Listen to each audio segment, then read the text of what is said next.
Bonsoir, mesdames et messieurs. Pour ceux qui ne me connaissent pas, Daniel Bolduc. Il y en a peut-être qui ont entendu parler il y a quelques années d'un sculpteur à Québec qui disait sur sa sculpture, sur cette murale plutôt, « Arrêtez de mourir, bande de caves! » Ça me fait penser, ce titre ce soir fait penser à ça. Intelligence qui crée l'involution. C'est à savoir pourquoi on appelle-t-on l'involution l'évolution. Parce que finalement, c'est ce qu'on peut sous-entendre un petit peu. Moi, ça me gêne bien gros parce que je me sens pas bien de me faire dire que je suis évolué puis que j'involue. Ou que j'involue puis que j'ai évolué. En tout cas, ça, vous voyez ce que vous voulez. Ça apporte de la confusion. On se demande qu'est-ce qui est intelligent dans tout ça.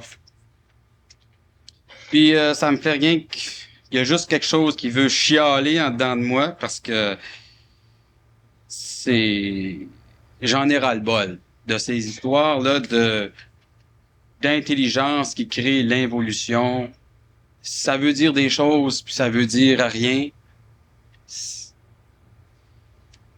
Invitons Daniel Kemp. Il va nous exprimer ça de son point de vue. Et puis, je vais y aller de mes questions.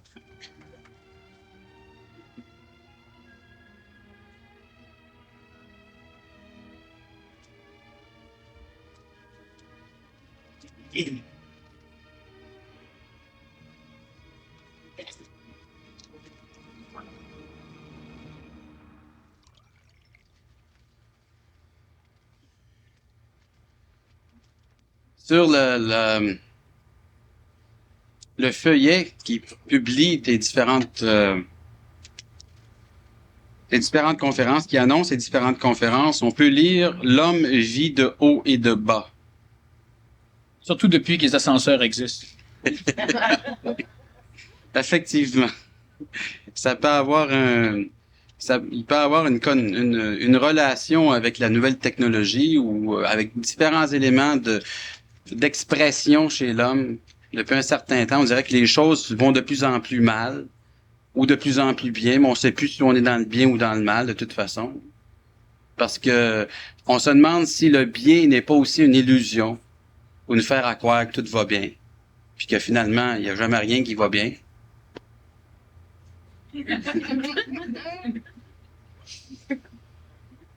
Ben, effectivement, il n'y a pas grand-chose qui va bien sur la planète. Puis si on recule très loin en arrière, ben, c'est sûr qu'un jour, l'humain a découvert le feu. Il y a un volcan qui est venu cracher sur son village. Il a découvert le feu. À un autre moment donné, il a découvert la roue lorsque des roches lui ont passé sur le corps.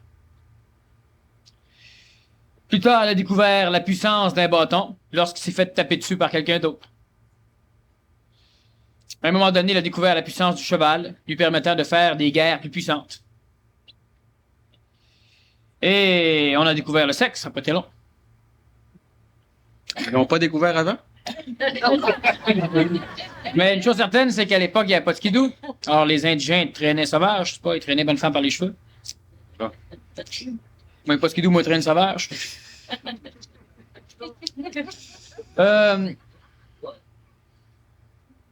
Si on regarde l'évolution complète de l'humain, l'invention de la boisson, du vin, génial.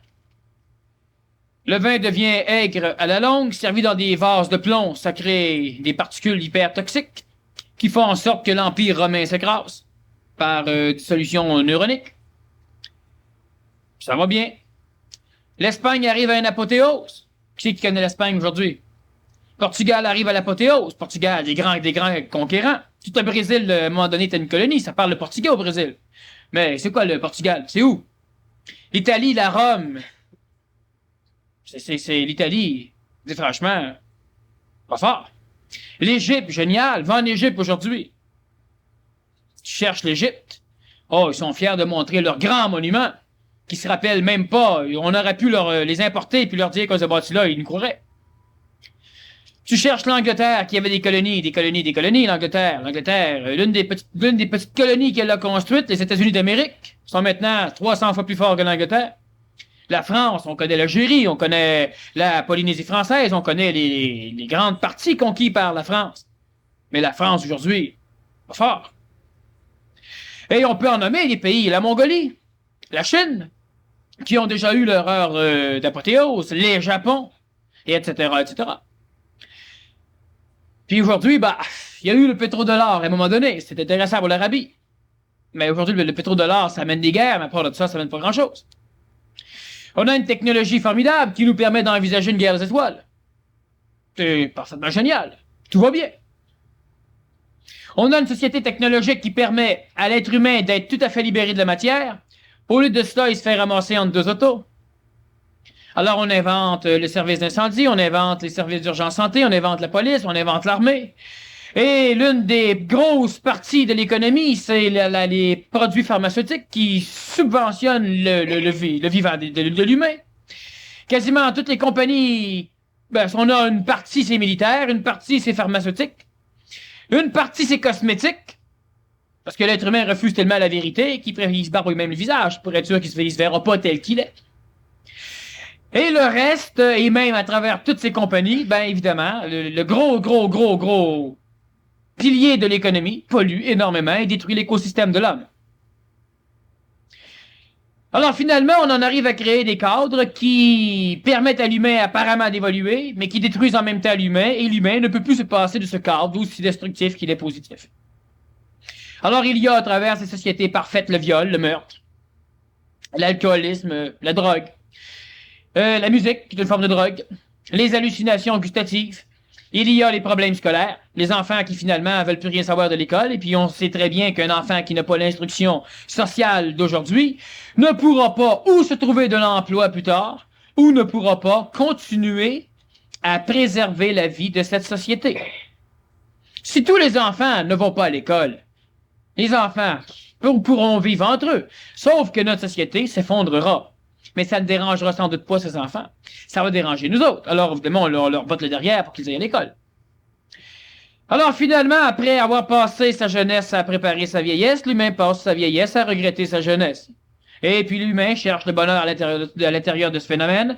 Et alors, il s'en remet à des religions, des théologies, et des concepts cartésiens ou émotifs, intuitifs, où on a des dieux qui, depuis des milliers et des milliers d'années, leur promettent des paquets de choses. Il faut croire que les dieux sont très politiciens. Presque tout ce qu'ils promettent n'aboutit jamais. Alors, on a eu différents peuples élus. On a eu le peuple d'Israël, évidemment, qui est le plus connu du côté catholique. Un peuple qui un jour aura un roi. Et ce roi est apparemment venu. Il n'a pas sauvé le peuple juif. Les Juifs prétendent que ce roi n'est même pas encore venu. Donc, ce roi n'a pas sauvé ce peuple. Et ce roi, apparemment, s'adresse maintenant au peuple des gentils. Alors, le roi des Juifs ne sauve pas les Juifs, mais sauve les gentils, les chrétiens et les catholiques. Parce que les Juifs ne reconnaissent pas l'autorité messianique du Nazaréen. Et ce Nazaréen, il est venu sauver le monde. Mais 2000 ans après, le monde est encore perdu. Alors, il les a sauvés, ou il va les sauver. Si c'est dans 3000 ans, pourquoi il est venu vers 2000 ans? Bouddha est venu sauver une partie de l'humanité. Il a parlé de la libération des réincarnations successives, la naissance et souffrance, la mort et souffrance, la vie et souffrance. Alors, cessons de vivre, cessons de mourir, cessons d'être, cessons de naître, et on ne souffrira plus. Autrement dit, cessons de savoir qu'on souffre, on pensait qu'on souffre pas. Il a inventé la voie du juste milieu, où en fin de compte, chacun est dans le juste milieu de ce qu'il fait. Et ce juste milieu est nécessairement décentré par rapport au juste milieu des autres. Fumer un paquet de cigarettes par jour, c'est le juste milieu, quand tu fumes un paquet de cigarettes par jour. Mais si tu fumes un carton par jour, c'est le juste milieu, quand tu fumes un carton par jour. Puis si tu fumes pas pantoute, c'est le juste milieu. Alors, chaque être humain peut maintenant se battre, partir dans des croisades mirobolantes pour taper sur la tête des autres, pour leur enseigner la paix. Et s'ils ne veulent pas comprendre la paix par la paix, ils la comprendront par la guerre. Alors finalement, les avatars avaient tort. Ils sont passés sur la planète à instruire l'homme. Ils ont laissé le Tao de King, ils ont laissé le Yin et le Yang, ils ont laissé la voie du juste milieu. Ils ont laissé les 20 commandements. Je répète que Moïse a échappé une table, alors il n'en restait que 10. Et on a toute une science intuitive, émotive, cartésienne, technologique pour essayer de supporter la misère humaine. À travers cela, on invente le positivisme, pathologie, disons, antipode ou négativiste. Ne voyez pas la réalité, soyez positif ou mangez les fraises. Alors, la théologie, c'est quoi? C'est croyez, espérez. Ne voyez pas la réalité, mes amis. Espérez qu'un jour, Dieu se réveillera. Ouais, tu vas être sauvé à un moment donné. En l'an 2000, Dieu va venir sauver l'humanité. Ceux qui meurent avant, on fouillera dans les livres, on checkera ce qu'ils ont fait. Vous savez que l'administration perd beaucoup de papier. Alors imaginez-vous ce qui pourrait arriver après des milliards et des milliards d'humains, et d'actions, et d'écosystèmes, et d'intermanipulations. Un jour, par les circonstances, tu es poussé à faire un acte que dans d'autres circonstances, tu n'aurais jamais fait. Alors tu es coupable. Mais l'autre bonhomme puis l'autre bonne femme, ben, elle vivra jamais les circonstances que tu vis, fait qu'elle fera jamais l'acte. Alors elle est innocente. Fait qu'elle va rentrer au ciel, puis tu vas en enfer. Si un jour tu trouves un revolver à terre, puis quelqu'un t'attaque, puis tu le tues, t'es coupable de meurtre. Si un jour jamais personne t'attaque, jamais tu trouves de revolver, ben t'as jamais commis de meurtre. Alors t'es béni des dieux. Mais si je prends celui qui est béni des dieux, je le fous dans la même circonstance que celui qui est béni du diable, ben il va faire la même chose. T'as un enfant parfait, qui est heureux, qui vit bien, qui fait tout, alors les parents sont corrects. T'as un enfant qui est introverti, qui est presque autistique, puis lentement ça mine tellement les parents que les parents finissent par le battre pour arriver à communiquer avec. Les parents veulent tellement lui dire qu'ils l'aiment, qu'ils en souffrent tellement de ne pas être capables, qu'ils finissent par le maudire. Alors eux autres, ben Dieu les envoie en enfer, tandis que toi, qui as été béni des dieux à la naissance, ben évidemment, tu vas aller au ciel. C'est évident. Tu nais d'une famille de riches, tu voles pas. Tu nais d'une famille de pauvres, tu as besoin de quelque chose, tu voles des bas. Puis on te ramasse en prison. Tu voles à l'étalage. Tandis que l'autre, à part quelques-uns qui étaient ministres, qui ont besoin de vestons, mais pourquoi pensez-vous qu'un ministre que l'argent vole un veston? Hein? Quand je dis que l'être humain est manipulé, merde, faut s'ouvrir les yeux. L'être humain est manipulé. Ça, c'est un coup monté, un coup barbare de l'intelligence qui crée l'involution. De forcer des choses qui vont trop vite et trop bien à bloquer. Alors, l'être humain peut évidemment s'illusionner que tout va bien. Es-tu heureux? Ah oui. Ouais, l'esclave est heureux avec ses 2 chaînes aux mains, ses 2 chaînes aux pieds. Mais depuis que son maître le bat plus, il est heureux. Ben ouais, différence de potentiel. Quand tu manges de la marde et t'en manges un peu moins, t'es heureux. C'est évident. Tu prends quelqu'un du contexte nord-américain puis tu le fous en Papouasie. En Nouvelle-Guinée, avec les Papous. Il est malheureux, c'est écœurant. Mais les Papous sont heureux. Une différence de potentiel. Prends le Papou, mets-le ici. Il va avoir de la misère à s'adapter. À un moment donné, quand il va se promener, plus avec des guenilles, avec des couches, parce qu'ils en font des extra larges maintenant, il va se promener en ville. C'est heureux, parfait. Remets-le maintenant en Nouvelle-Guinée, suicide. Là, il est malheureux.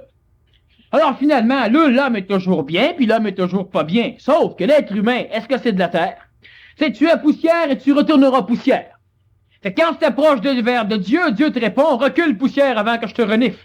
C'est pas vrai ça. L'être humain, qu'est-ce que c'est? Est-ce que l'être humain, c'est fondamentalement rien? Une bébite qui marche un bout de temps à 4 pattes, un bout de temps à 2 pattes, un bout de temps à 3 pattes, un bout de temps il marche plus, il rentre. Puis on le porte.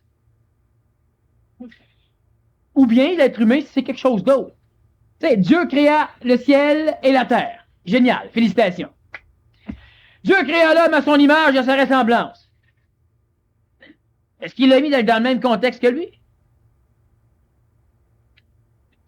On sait de plus en plus que l'homme créa Dieu à son image et à sa ressemblance. Mais est-ce que tout va mal? Est-ce que tout va bien? Ben, une chose certaine, c'est que l'être humain bafoue régulièrement. Quel que soit le concept fondamental théologique ou cartésien ou scientifique, la science ne comprend pas grand-chose. La science, c'est l'accumulation de l'ignorance humaine placée dans des livres et légalisée avec des lois naturelles. La science, elle prétend que ce qui différencie l'homme de l'animal, c'est sa faculté d'associer les choses. Le cortex associatif. La science dit cela. La théologie va dire que ce qui différencie l'homme de l'animal, c'est sa faculté d'aimer et d'être relié à Dieu. Un bout de plug, t'es relié à Dieu. Mais quand tu l'appelles, il n'est pas là, c'est quand tu le lâches qu'apparemment, il te fait une apparition. Il te fait pisser un mur, une statue, quelque chose. Il te fait apparaître une vierge. Quand il manque son coup, le cœur est dehors, comme c'est arrivé avec ça, avec les apparitions mariales. Ben, c'est sûr que l'être humain, il s'en remet à Dieu quand tout va très mal. C'est-à-dire que quand la différence de potentiel est insupportable par sa psychologie, il s'en remet à Dieu. Et puis là, Dieu lui dit que lâche pas. Tu vas voir. C'est brillant. Mais à un moment donné, il faudra voir. Même l'intelligence supramentale ou l'ajusteur de pensée ou le double éthérique quand il est en constitution. Même les dieux, lorsque tu es dans le problème, tu leur dis, ouais, mais là, je suis malade. Ça fait 3 ans que je suis malade, puis j'en vois pas l'intelligence. Fait que dites-moi au moins, qu'est-ce qu'il y a?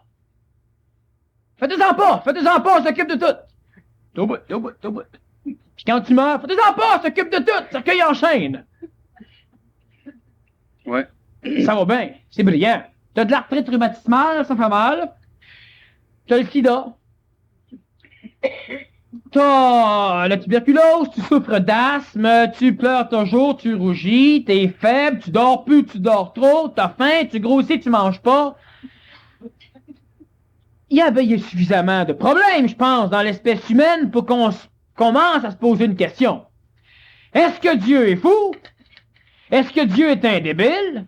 Est-ce que Dieu n'existe peut-être pas? Ou bien si l'être humain a le pouvoir de tout faire, mais c'est lui le débile. Mais il y a quelque chose qui ne va pas. Ou bien il y a une raison intelligente pour que l'être humain soit omnibulé à apparemment souffrir de l'évolution, c'est-à-dire qu'il est dans un contexte tout à fait stupide par rapport à l'intelligence de l'homme, un contexte qu'on peut appeler l'involution. Y a-t-il des forces d'involution, des intelligences qui ont comme fonction de régir l'absurdité humaine? Autrement dit, tu as besoin d'un petit coup de pied au derrière pour comprendre une chose. Paf, t'en as un, tu comprends, paf, t'en as un autre. Je dis, hey, j'ai compris, paf! Ouais, moi, on s'amuse en arrière, on kick. Ça sert plus à rien, là, c'est stupide, paf! Continue. J'ai tout compris, paf! Continue pareil, c'est vrai. Y a-t-il une raison là-dedans? Il y a des maladies intelligentes, il y a des maladies qui anégoïsent l'humain. Trop orgueilleux, on y est malade. C'est pas trop sérieux. Le comptable aura une ulcère d'estomac, le policier fera une dépression à un moment donné. Mais quand tu comprends tout ça, tout va bien, c'est réglé. Je connais une personne, moi, qui a des problèmes digestifs. Alors, elle mange végétarien. Elle digère pas, elle vomit, elle est malade, elle tremble. Alors, elle mange le plus sain possible. Elle a rien à faire. Elle mange du porc pas cuit. Ça se digère. Fait que là, on comprend plus. Elle fait un jeûne, elle est malade. Elle va dans des cures thermales, elle est malade. Elle boit, elle fait une vie de débauche. Puis là, c'est correct. Là, elle cesse d'engraisser. Là, elle cesse d'être malade. Là, elle dort bien. Là, elle a l'esprit clair. Là, elle digère bien. Mais elle mange quelque chose qu'il n'y a pas un médecin qui suggérerait. Même un médecin gros de même, il n'oserait pas le suggérer. Il y a un problème quelque part? Oui. Oui. C'est beau, la vie. Génial, la vie. C'est parfait, la vie. Quand on me dit l'intelligence. Oui, à sa santé. Ça a l'air de quoi, ça, cette affaire-là? L'intelligence. J'ai travaillé 5 ans pour Urgence Santé. À un moment donné, on va dans le métro P9. Quand dans l'urgence santé demandait dans un métro, c'est parce qu'il y a une personne âgée qui a déboulé, qui a descendu des escaliers assis, fait une fracture du col du fémur ou quelque chose comme ça, ou encore il y a une personne qui a voulu passer un peu trop vite dans le tourniquet, puis qui a voulu passer entre le tourniquet, puis le tourniquet a décidé qu'elle restait là. Ou bien il y a une personne qui s'est fait taper la tête des portes. Ou bien des fois c'est quelqu'un qui a décidé d'aller faire de la mécanique en dessous des wagons. Sans faire exprès. Bon, sans faire exprès, ça va de soi. Il n'y a pas un être humain qui va se garocher en bas d'un wagon de métro. Tu sais, normalement, on se garoche quand les portes sont ouvertes. Soit pour sortir, soit pour rentrer. Mais c'est bien rare que tu veux passer avant. Il y a des clowns qui font ça. Ils sautent en avant du conducteur, ils font une grosse grimace. Puis sauf. Quand ils peuvent. Alors, à un moment donné, ben, c'est ça, c'était une jeune fille, elle avait 17 ans, elle venait de se trouver un emploi, il était 6 heures du matin, elle s'en allait travailler, la vie était belle.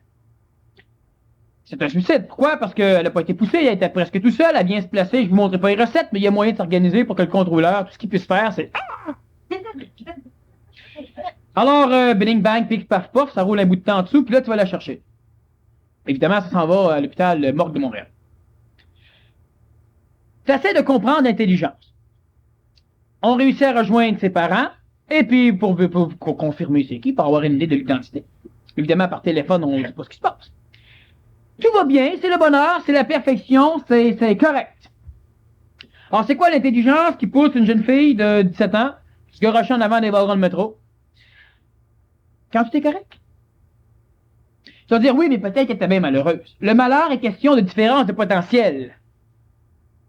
Donc, elle ne peut pas être bien malheureuse. Dernièrement, j'écoutais une émission de radio qui parlait du vide. Tu sais, t'as besoin d'amour, t'as en tête tout partout, puis tu n'as jamais assez. C'est question de différence de potentiel. Il y a une raison là-dessus. Il y a quelque chose qui va pas. Mais est-ce que c'est dans l'humain que ça va pas, ou bien non, c'est pas le cul de Dieu qu'il faudrait botter à un moment donné? Ouais, ça semble... Bon, l'humain se frustre quand je parle comme ça. Tu sais, Dieu est bon et parfait. Oui, on le sait, regardez le monde. Mais ça existe-tu, botter le cul à quelqu'un d'autre qu'à soi? Tu te rappelles, on était allé au Pérou. À un moment donné, on a rencontré un animal humain assis dans un tas d'ordures. Il chassait pas les mouches, il les ramassait puis il les mangeait. Et puis, il y avait des vers. Le tas d'ordures, juste à le regarder, c'est puait.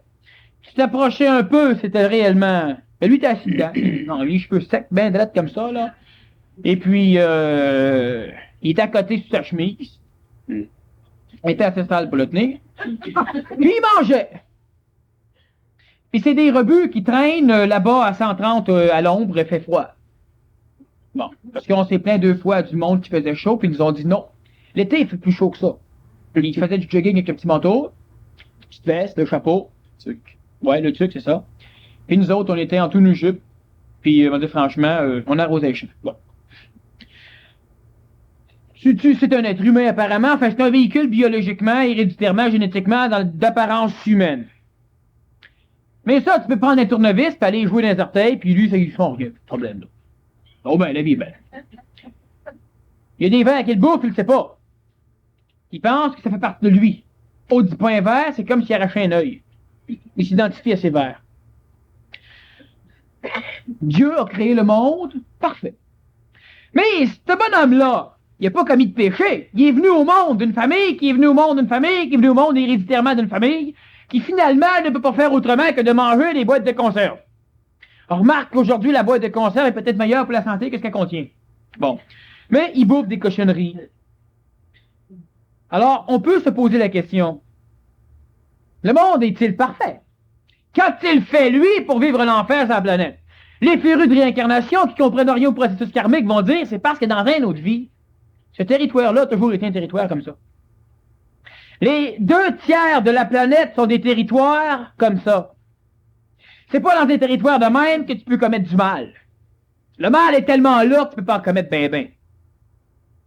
Tu vas tuer quelqu'un, c'est un meurtre. Oh ouais, les scorpions, les maladies en tuent régulièrement tous les jours. Alors, franchement, entre vous et moi, un de plus, un de moins. Tu sais, ah oui, mais l'homme ne doit pas. Parfait, tue-le pas. Laisse-le faire, il va mourir pareil. Tu sais, à 30 ans, ça meurt. Puis ça meurt malade. Alors, c'est extrêmement intéressant. On est dans un contexte hyper luxueux, que j'ai rien contre la luxure, contre, disons, l'intelligence de la technologie. D'ailleurs, il n'a pas encore assez. Il faudra l'avancer un peu. Sauf qu'en attendant, nous, on peut bien parler d'un Dieu bénéfique et correct. Mais les 2/3 de la planète sont pas dans la merde. Il y en a qui s'en nourrissent. Il y en a qui n'ont même pas pour s'en nourrir. Il y en a qui sont pires que ça. On peut parler des sécheresses, on peut parler des famines totales, on peut parler de tellement de choses. Il y a un tremblement de terre en 1976 au Guatemala, le pays est sur le derrière. Or, le Canada envoie du lait petit pré, du grand pré, du lait que tu peux conserver à la chaleur. En 1976, je vais au Guatemala, j'en vois pas de ce lait-là. En 1978, j'y retourne, puis dans les magasins, dans les restaurants, ce qu'on me sert quand je commande du lait, c'est ce lait-là. Bon, intéressant. On l'achète, on le renvoie, on va là en touriste, on le rachète pour le boire. La vie est belle. Pendant ce temps-là, le peuple a vécu quoi?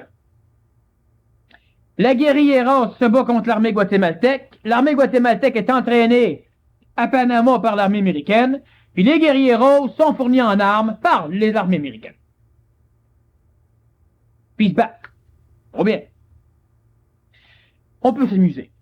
C'est très, très intéressant, on peut s'amuser comme des fous. On sait que, habituellement, les criminels ont la vie dure, mais les bons partent plus vite que les autres. Je nommerai pas des noms, mais on a des criminels de guerre nazis qui sont toujours vivants.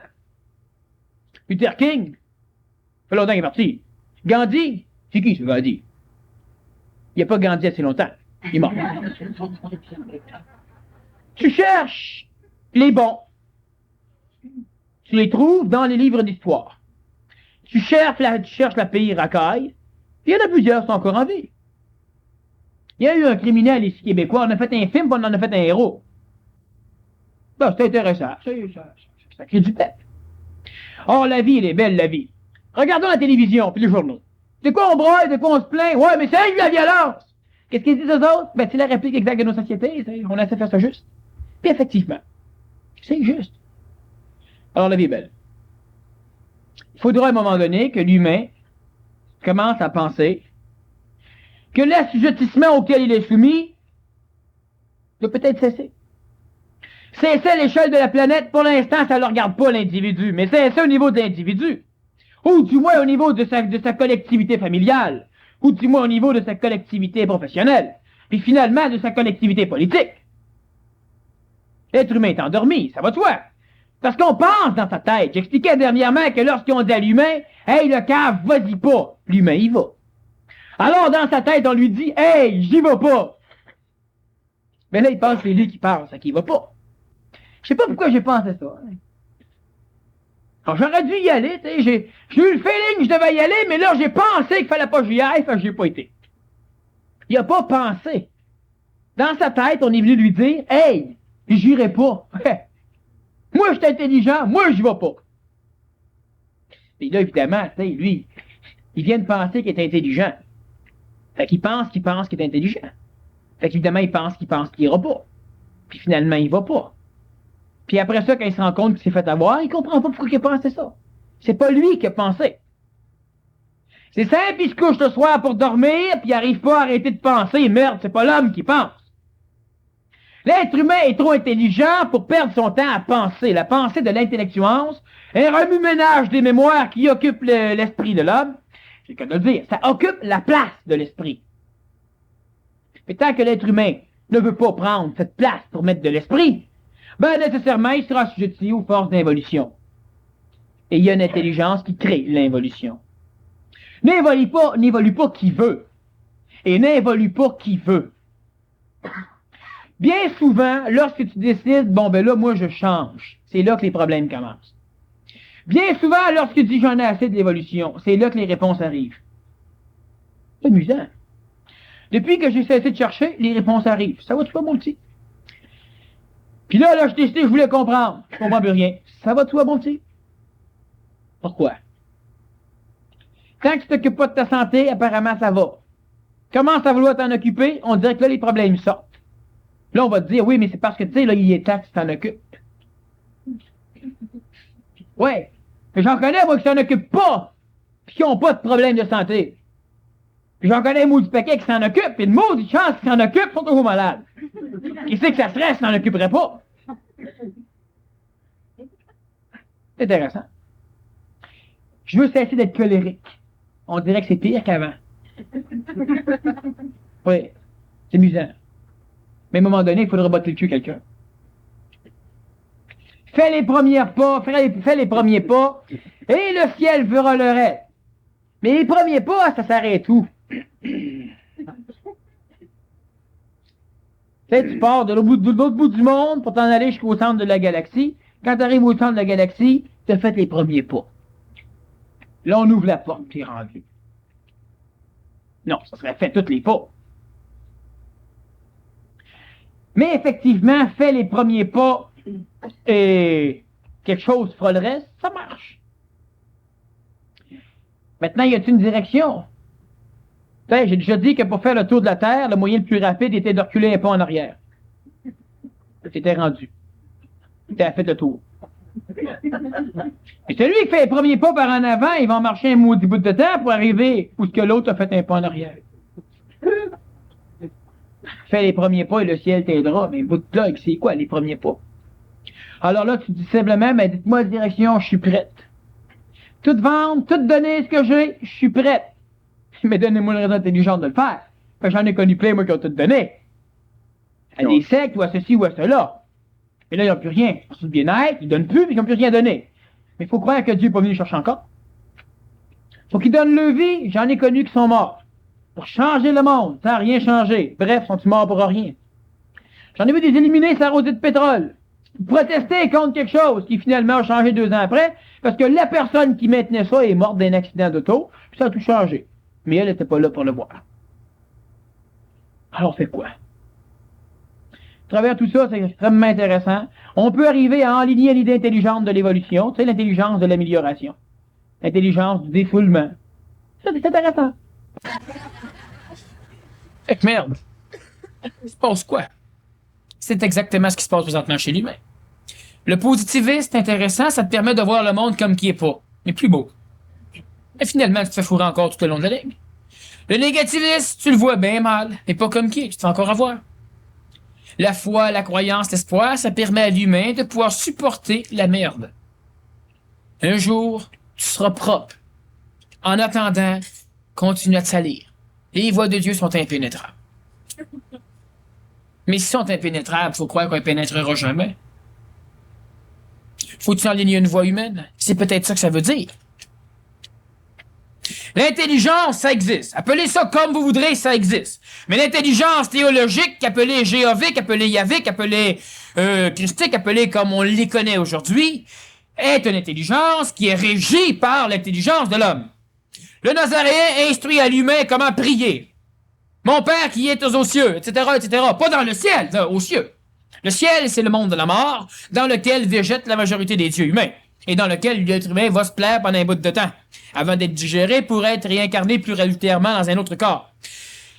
Mon Père, ou notre Père, parce qu'à l'époque, l'humain était pas assez individuel pour prier tout seul, c'est notre Père. Bon, collectif un peu. C'est correct. Notre Père qui est aux cieux, pas dans le ciel. Blablabla, blablabla, Amen. Amen veut dire ainsi soit-il. Ainsi soit-il, ainsi soit-il. C'est un ordre. Qu'il en soit ainsi. Qu'il en soit ainsi. Pas, j'espère que ça va arriver. Puis à un autre moment donné, le Nazaréen qui explique à l'humain un paquet de choses, il leur dit, vous savez que bien avant de le demander, voyons, vous l'avez reçu. Ça veut dire quoi? Passez votre temps à le demander, ça va vous occuper. L'humain ne peut pas penser que c'est là sans qu'il n'y ait rien demandé. Alors il demande pour se donner la permission de prendre ce qui est pour lui. Puis après ça, ben il remercie. Pas, c'est quoi remercier? Remercier, c'est quoi remercier? C'est une vraie perte d'énergie. Tu me donnes quelque chose, je te dis merci. Sinon, tu vas être frustré. Si Dieu est comme ça, il est pas meilleur que l'homme. Ou bien, je te dis merci pour essayer de te têter, de te manipuler de façon à ce que tu continues à me donner. Pensant que t'es suffisamment humain pour souffrir du non-merci. Alors, on remercie Dieu d'une chose qui est déjà là avant même qu'on l'aille demander. Là où un ou deux ou plusieurs individus seront réunis en mon nom, le nom, j'ai déjà expliqué c'était quoi. On va y revenir prochainement sur les ondes de forme. Mais c'est un condensateur d'énergie. Tu manipules et tu ordonnes des choses. Mais l'humain, présentement, quémande, quête. Il marche à 4 pattes en disant à Dieu, « Aide-moi à me mettre debout. » Un jour, un être humain se promenait à la recherche de son Père céleste, son Père céleste. Parce que céleste, c'est pas assez fort. Son Père céleste, après avoir fait le tour de la Terre plusieurs fois, il le trouve pas. Il trouve des êtres humains qui disent le connaître. Alors, il rentre avec ces êtres humains-là et il dit, présente-moi-le. Et les humains lui disent, ah, moi, ton Père vient me parler par ma bouche et... Le bonhomme, il dit, oui, mais peut-il parler par ma bouche? Je peux-tu serrer la main, la patte, la cuisse, pincer l'oreille? Je peux-tu manger un coup de pied réel? Je peux-tu le rencontrer? Oh, non, non, non. Par moi, Dieu passe. Fait que le bonhomme, il dit, par moi, Dieu passe, moi aussi, je passe. Salut. Il fait différentes églises, différents endroits, différents trucs. Il fait le tour de la terre, il fait les guerres, il fait les grands gourous, les grands vichous célestins. Il fait tout le monde. Puis finalement, les dieux qu'il trouve sont des dieux qui sont frustrables. Un jour, il rencontre un dieu qui le guérit d'un problème au pied. Et là, le bonhomme qui lui a présenté ce dieu lui dit, maintenant, tu dois faire pénitence. Comment faut acheter? La maladie, elle est stupide. Un dieu intelligent devrait la guérir. La maladie, elle est stupide. Je devrais pas acheter l'énergie du dieu. Chaque fois qu'un dieu quelconque me donne quelque chose, je dois me convertir à sa religion. Alors, y a-t-il un Dieu qui puisse laisser l'homme libre? Qui le punit pas en lui disant c'est ceci, sinon bang, bang, bang. Parce qu'il y a un Dieu apparemment qui va sauver l'humain. Et il est dans telle ou telle religion. Les autres, tant pis. Même les Mormons sont plus que 144 000. Même les Jéhovah sont plus que 144 000. Et ça, tout le monde, et même les chrétiens sont plus que 144 000. Ils sont tous d'accord pour dire qu'il y aura 144 000 élus. Et seul dans notre religion, vous serez sauvés. Alors venez. Crime plus qu'ils en rentrent, moins ils ont de chance que ce soit eux autres. S'ils se limitent à 144 000, ils sont sûrs d'être les élus, ils sont gros durs. Mais non, ils en veulent d'autres. Il y a des raisons. Ah, il y a des maudites bonnes raisons. Alors, en fin de compte, à travers tout ça, notre bonhomme, il rentre, puis en fin de guise ses cœurs complètement, il décide de se suicider. Il rentre dans un champ d'ordures, ça puait. Il tasse 3-4 animaux humains qu'il mange. Et puis, en donnant un coup de pied dans une poubelle, il la renverse, puis là, il découvre son Dieu. Dans un tas d'ordures. La réalité. Une réalité qui lui dit simplement, parce que là, en rencontrant son père, il lui dit « Père, je te recherche depuis belle lurette et un peu avant, et puis, je veux faire ta volonté. » Et bout de plug, dis-moi là. Et puis là, le père, il répond « Tu veux faire ma volonté, alors que ta volonté soit faite. » C'est évident. Mais l'humain est trop petit, présentement, pour supporter cette réalité. Dieu, ou ce que l'être humain appelle Dieu, veut faire la volonté de l'homme. Il n'a pas d'autre choix dans le monde de la matière que de faire la volonté de l'homme. Mais l'homme s'est créé un réceptacle mirobolant, une illusion théologique émotive, des dieux célestes, qui finalement sont créés par la mémoire satanique ou exprimés de l'émotion et des événements humains, des contingents événementiels disons, historiques. Et à travers cela se crée ma race où les dieux se battent là-dedans, puis ils font battre les humains sur la planète. Ou un dieu demande ceci, un dieu demande cela, faut que tu aies usé tes culottes neuves, ces marches pour grimper jusqu'à une guérison particulière, monter dans un temple matériel. La réalité ne peut pas être contenue sous un toit, mais bâtissez des églises. Tu ne feras pas d'images sculptées ou taillées représentant des choses du ciel ou de la terre, mais on vend des icônes, puis on adore des crucifix ou des idoles. Toutes les lois de toutes les théologies célestes sont continuellement bafouées par ceux qui les adorent. Puis il va pas le dire. Ça se fait crucifier. Alors comment pouvons-nous continuer à vivre dans un monde tout à fait contradictoire, où il y a le « aimez-vous les uns les autres », puis à travers cela, ben évidemment, tu as le droit de... Ne tiens pas avec les putains, avec les tireurs de cartes, avec les cartomanciens, avec les voleurs, mais aime tes ennemis comme toi-même. Bref, tiens-toi pas avec toi-même. Chaque religion a ses lois et chaque adepte de ces religions bafoue les lois. Il faut croire que pour que Dieu t'aime, il faut que tu bafoues ses lois. Tu honoreras ton père et ta mère. Ils te volent, ils te battent. Pose-toi la question. Honore ton père et ta mère. T'es chrétien, pratiquant, bon chrétien. Ça veut dire que t'haïs les Juifs. Tu honores ton père et ta mère qui soudainement décident de rentrer dans les témoins de Jéhovah. T'es honores comment? Ton père et ta mère te disent, viens avec nous, lâche les chrétiens et rentre des témoins de Jéhovah. En tant que chrétien, t'honores ton père et ta mère en les suivant. Mais si tu les suis, t'es plus chrétien. Puis tu dois adorer qu'un seul Dieu. Oh, c'est bien fait. Tu rentres à l'église, tu montes sur l'autel, tu prends la grande croix qui est là, qui a coûté je ne sais combien d'assiettes. Tu la brises devant les fidèles qui sont dans l'église, et ceux-ci te battent à mort. Aimez-vous les uns les autres, qu'ils prétendent. Ne faites pas de représentation. Tu viens de la briser, là. Donc, tu accomplis une loi de cette église. Les fidèles, y compris le prêtre, y compris tout ce que tu voudras, vont te taper dedans. Et chercher les lois religieuses, quelles que soient les lois religieuses.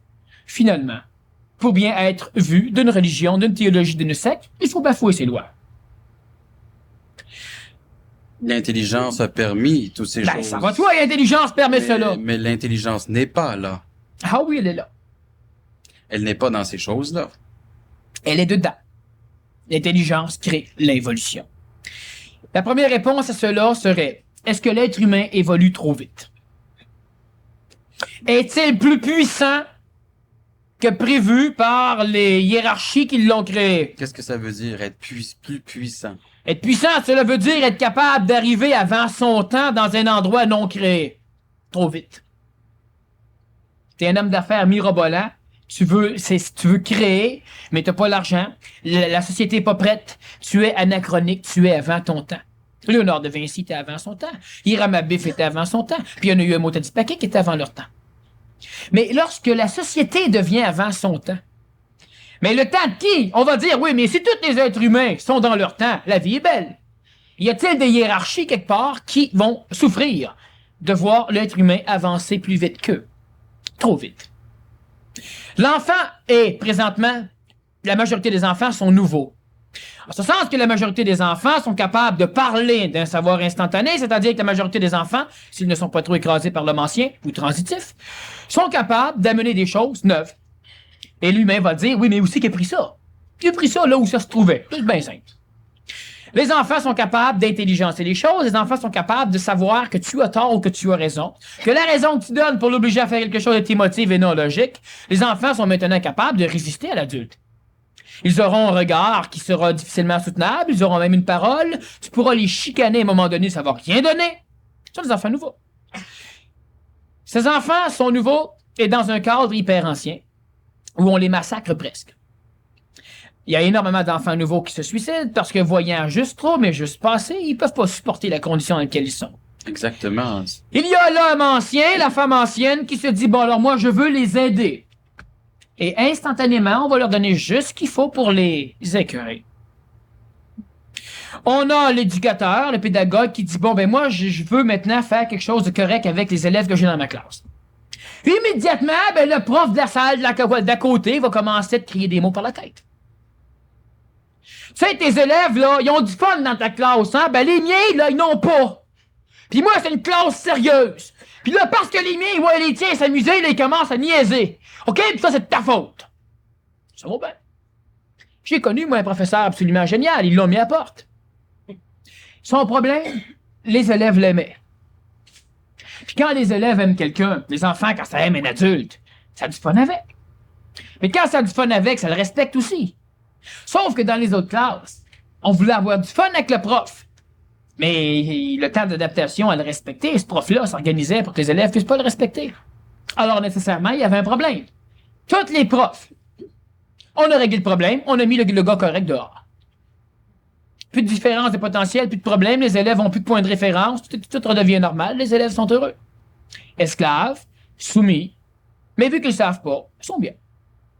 Il y a même des êtres humains qui ont le culot de venir me poser une question. Ouais, mais tu sais, si on comprend rien, on est bien mieux. Alors pourquoi tu cherches tant à vouloir poser des questions pour réveiller les humains? Ben oui, va te crever les deux yeux, va te percer les deux tympans. Plus de problème d'inesthétique, plus de problème de trou de bruit. On va te démolir le goût.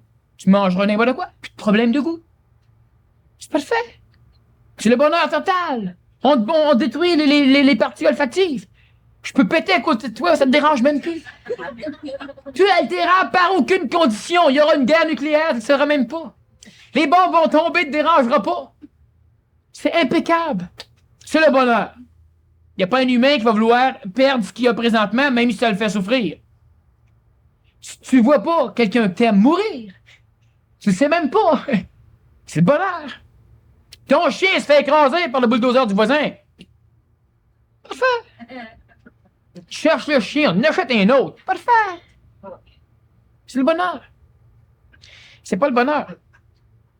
L'humain qui naît avec aucun sens comme ça, ben évidemment, il souffre pas. Il souffre pas, faut s'entendre. Il va souffrir autant que l'humain qui voit tout. Mais le bonheur, c'est de l'inconscience. Ouais. C'est pour ça que je dis que l'homme nouveau ne sera jamais heureux. Mais il ne sera pas malheureux, il va vivre une condition au-delà du bonheur. Le bonheur, c'est de l'inconscience. Quand tu oublies tes problèmes, t'es bien. Ça veut-tu dire que t'as pas de problème? T'as mal quelque part. T'as mal. Tu vas voir le médecin, il te dit là, pour l'instant, j'ai pas le temps. M'a donné des calmants, on revient d'une semaine. Si les calmants font effet, Les 3/4 des patients reviennent pas d'une semaine. Du moment que tu te sens plus, t'as plus mal, tu vas bien, c'est le bonheur. Le bonheur, c'est de l'inconscience. Et c'est pourquoi, plus l'être humain se conscientise, plus apparemment il souffre. Tant qu'il n'aura pas compris les principes qui créent l'involution. On a parlé de la souffrance qui servait à créer une espèce de nuage tampon, obligeant à des hiérarchies célestes à ne pas savoir où est la planète expérientielle, la planète laboratoire où on est en train de bâtir un véhicule qui pourra supporter une supra-énergie que l'humain peut appeler Dieu, ça lui plaît. Le créateur, le créateur. Mais pas les dieux que l'humain connaît, parce qu'un dieu intelligent n'a pas besoin d'être adoré. Il est recouvert d'art. Il n'a pas besoin qu'on lui donne de l'importance. L'humain a besoin de se faire donner de l'importance. Les rois en avaient besoin à l'époque, et nécessairement on bâtissait des hiérarchies célestes à partir de ce que l'être humain connaissait sur la planète Terre. Mais il faut croire que tel que c'est parti, et tel que c'est parti depuis quelques années, depuis disons quelques 3 ou 4, même disons 30 millions d'années, ben c'est pas génial. C'est pas brillant. Toutes les fois qu'on arrive à éliminer une maladie karmique sur la planète, il y en a une autre qui nous pousse en plein visage. Le sida n'existait pas à l'époque de la tuberculose, la bonne vieille tuberculose. Il n'y a plus de tuberculose. Bon, maintenant il y a le sida. La vie est belle. Et les médecins, qu'est-ce qu'ils disent? La science, elle progresse. Hey, la maladie aussi, ça ne dit pas. Hein? Et finalement, c'est le même phénomène au niveau des guerres. À un moment donné, on avait le voisin sur son bateau, il prenait une brique, un gars fort, il tirait ça sur son bateau puis il le coulait. Alors on a mis une petite armure de cuivre. Avec la brique, elle rebondissait. On a inventé le busier. Ça perçait l'armure de cuivre. Alors on a inventé le bronze. On a mis un peu plus épais. Oh, on a inventé le but un peu plus gros. On a trouvé l'acier. On a mis de l'acier. On a inventé le canon. On a mis ben de l'acier. On a inventé les ogives creuses. Ben là, on a inventé de l'acier trempé. Bon, on a inventé encore des objets plus puissants. Là, on est rendu avec des alliages composites. Bon, on est rendu avec des bombes nucléaires. Le char d'assaut, il n'est pas détruit. Ceux qui sont dedans sont cuits. Il est là. On invente des abris antinucléaires. Bon, les bombes à neutrons. Ça réussit à bien traverser. Ben vite, on aura des bombes aux neutrinos. Tu sais, tu mets 100 années-lumière de plomb, ça traverse. Oui, ben. Ou des guerres bactériologiques. Fait qu'il n'y a pas de problème. Protégez-vous, mes amis! Ça fait avancer la science. Ah ouais, fait qu'il y en a un qui se protège, on invente un arme pour le détruire. Fait qu'il se protège, on le détruit, il se protège, ça fait avancer la science. Puis l'économie. Mais c'est pas la science qu'on fait avancer. On fait avancer la science. Les guerres font avancer la science, les maladies font avancer la science. Mais ce serait pas plutôt de dire on fait avancer l'homme? Bon, on fait avancer l'homme, remarquez bien, l'être humain a les mêmes problèmes émotifs et évolutifs que Belzébuth en avait au début de la création ou que Salomon en avait. Exactement, mais là on le fait avancer sur un plan, pourquoi qu'il avance pas? Il avance. D'autres plans? Il avance. Il avance, mais il est toujours de plus en plus sensible, de plus en plus perturbé, de plus en Non, il n'est pas de plus en plus perturbé. excessif. Non, il est perturbé sur un autre niveau, mais il n'est pas de plus en plus perturbé. Si un jour on vous donne la possibilité de traverser les murs et de voler, ça veut dire marcher sur les eaux, ça veut dire nager dans la terre, hein, traverser les murs, c'est pareil. Un mur debout, un mur couché. Bon. Alors l'humain va être parfait, c'est au bout, il va pouvoir partir, s'en aller, visiter le monde, il y aura des collisions dans les airs, marquez bien, enfin, bon. C'est voler en état d'ébriété, pas un cadeau, en tout cas. Et l'être humain va être heureux, libéré des contraintes spatio-temporelles limitatives des véhicules automobiles ou des petits avions qui vont à la vitesse d'un pou, là, Mach 3, Mach 4. Ça va être parfait. Ah, l'humain va être heureux. Ben non, l'humain va être aussi malheureux. Parce que ça sera pas long que l'humain va avoir été partout où il va vouloir avoir voulu aller. Alors, à un moment donné, au lieu de s'ennuyer dans sa grande maison, il va s'ennuyer dans sa petite planète. Il va s'ennuyer pareil. L'humain va avoir une expansion au niveau de son écosystème d'évolution, puis il n'y aura rien changé chez lui. Rien. Alors, à un moment donné, ben, il est temps qu'il se passe quelque chose sur le plan de notre planète. Je fais des conférences, je peux presque dire que je suis ici pour botter le cul à certaines entités. Les choses se font lentement, pas trop vite. 87 tire vers la fin, 88 s'en vient, de plus en plus l'humain est prêt, de plus en plus il y a de l'intelligence dans l'âme, et de plus en plus il faudra que l'homme comprenne que le qu'il en soit ainsi devienne autre chose que le qu'il en soit ainsi, s'il vous plaît. T'sais? Regarde l'absurdité. Daniel, peux-tu me mettre de l'eau là-dedans, s'il vous plaît? S'il vous plaît veut dire quoi? T'as pas le choix. Le parent qui dit à son enfant, amène-moi ça. Oh, pas le temps. Éric, amène-moi ça, s'il vous plaît. L'enfant qui ose dire, moi, mais tu me dis, s'il vous plaît, si ça me plaît pas. Fait que va le chercher. Quelle insulte! Pourtant, s'il vous plaît, c'est ça. S'il vous plaît, ça veut dire, t'as le choix. C'est pas.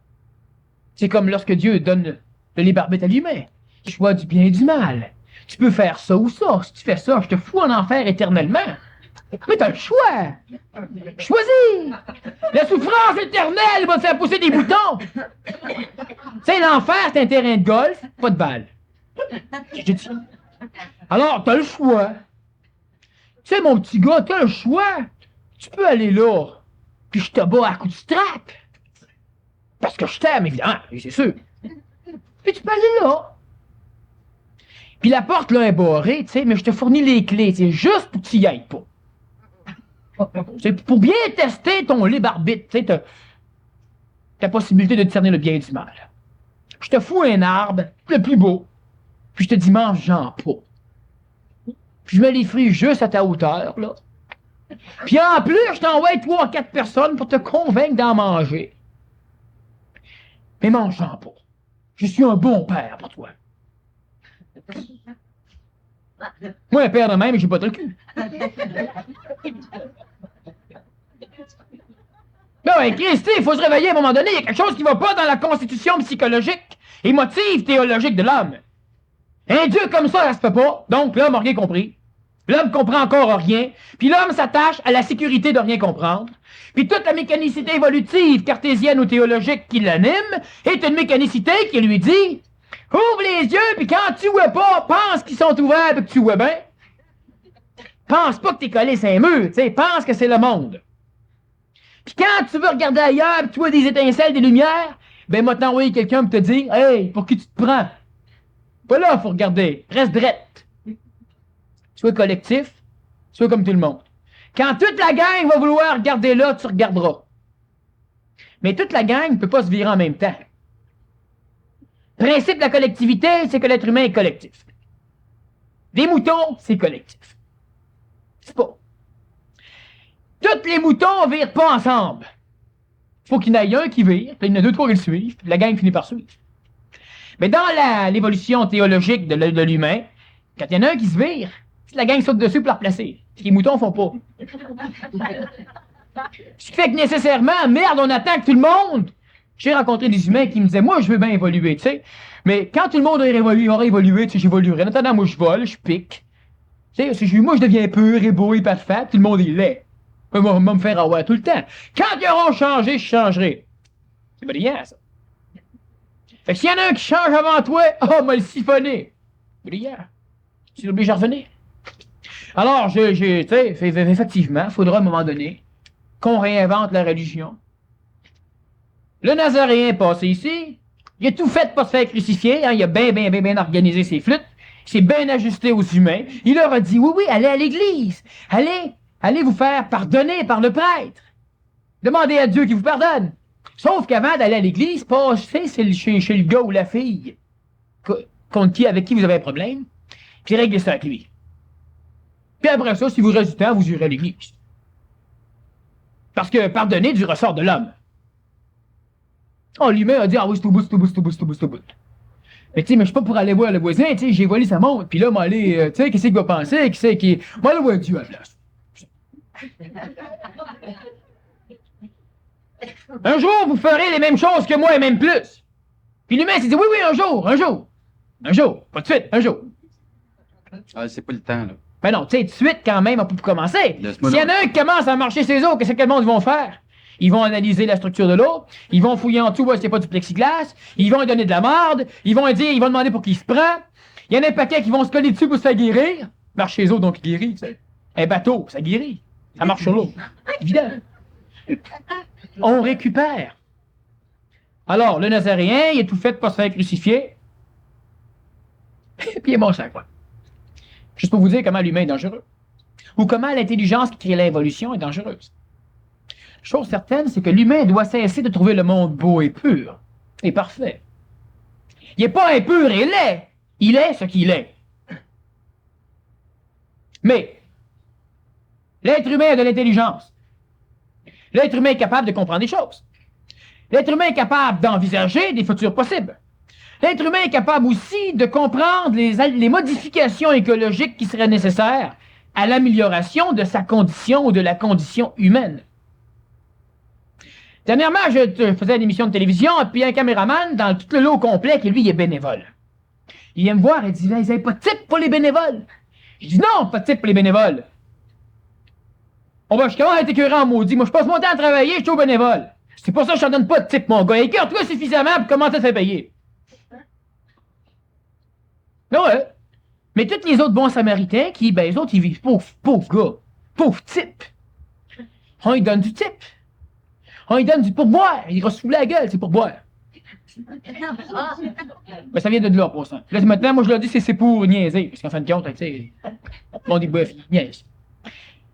J'ai dit au gars, ben non, t'es sur le bien-être social, tu fais du bénévolat dans l'espoir qu'un jour, le boss te découvre. Mon pauvre gars. Si le patron est un patron ancien, ce qu'il doit être, fait 2 ans des bénévoles, t'engageras pas. T'es un gars parfait. 3 heures du matin, l'émission de télévision, appelle pas les syndiqués, appelle le CAF. Hey, le gars, j'ai une émission à faire, ben plate, viens-tu? Le gars, bénévole, il vient. Mais les autres, ils viennent pas, les autres sont payés. Ils viennent pas. Fait que le gars, j'ai dit non, pas de type. Tu vas être suffisamment écœuré, tu lâcheras le job, eux autres s'organiseront pour en engager à un moment donné. Ben, c'est exactement le même phénomène. L'être humain peut aider l'être humain en cessant de lui nuire. Là s'arrête l'aide que l'humain peut porter à autrui. Cesser de lui nuire. Il y a un pays sous-développé où le monde meurt comme des mouches. Mais ici, on les tue, les mouches. Là-bas, on veut les sauver. Alors, on envoie de l'argent, on envoie de l'argent, on envoie de l'argent. Puis qu'est-ce qu'on fait? On dit au gouvernement du pays, continue, mon gars. Continue, cher gouvernement. Continue d'exploiter ton peuple. Aide-les pas. On s'en occupe, nous autres. Fait que le gouvernement de ces pays-là, il ne change pas. Oh, c'est sûr qu'une rébellion, tu sais, une rébellion, une guerre civile, ça tue des gens. C'est ça.